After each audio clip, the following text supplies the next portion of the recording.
Indodax Academy Glossary. Halo semuanya, di video kali ini kita akan membahas apa itu hard fork dan soft fork. Hard fork dan soft fork adalah komponen yang penting dalam pengembangan blockchain dan aset kripto. Kenapa? Karena software apapun tentunya memerlukan update untuk memperbaiki masalah atau meningkatkan kinerjanya. Dalam dunia kripto, update tersebut disebut sebagai fork. Dikarenakan aset kripto memiliki jaringan terdesentralisasi, semua peserta dalam jaringan yang dikenal sebagai node harus mengikuti protokol yang sama supaya dapat bekerja sama dengan baik. Tahukah kamu ada dua jenis fork loh dalam kripto, yaitu soft fork dan hard fork. Tetapi, kedua jenis fork ini secara fundamental mengubah protokol aset kripto. Hard fork adalah perubahan dalam protokol aset kripto yang tidak kompatibel dengan versi sebelumnya. Yang berarti bahwa node yang tidak memperbarui ke versi baru tidak akan dapat memproses transaksi atau mendorong blok baru ke blockchain.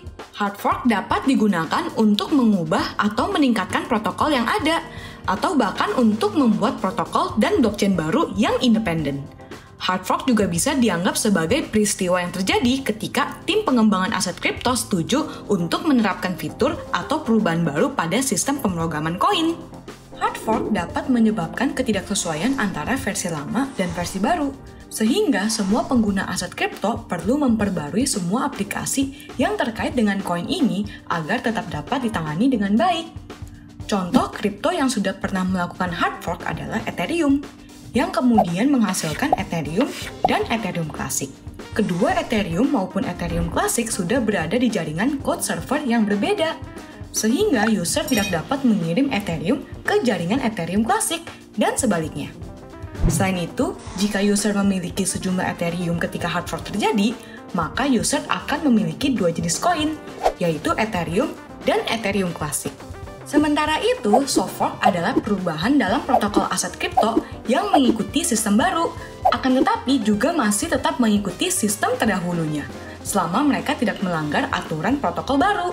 Peristiwa soft fork hanya membutuhkan sebagian besar penambang yang perlu memperbarui sistem dan menggunakan aturan baru.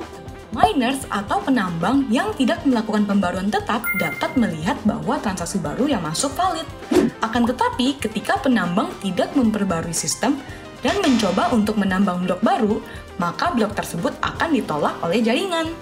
Hal ini dikarenakan soft fork direpresentasikan sebagai mekanisme peningkatan jaringan bertahap, yang mana bagi miners atau penambang yang ingin memperbarui sistemnya akan diberikan insentif.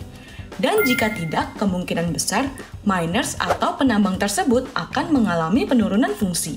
Salah satu contoh soft fork Bitcoin adalah Segwit dan non-Segwit, di mana kedua software ini sama-sama menggunakan jaringan Bitcoin. Selanjutnya, apalagi nih yang kamu mau kita bahas? Tulis di kolom komentar ya! Dan jangan lupa untuk subscribe YouTube channel Indodax. See you!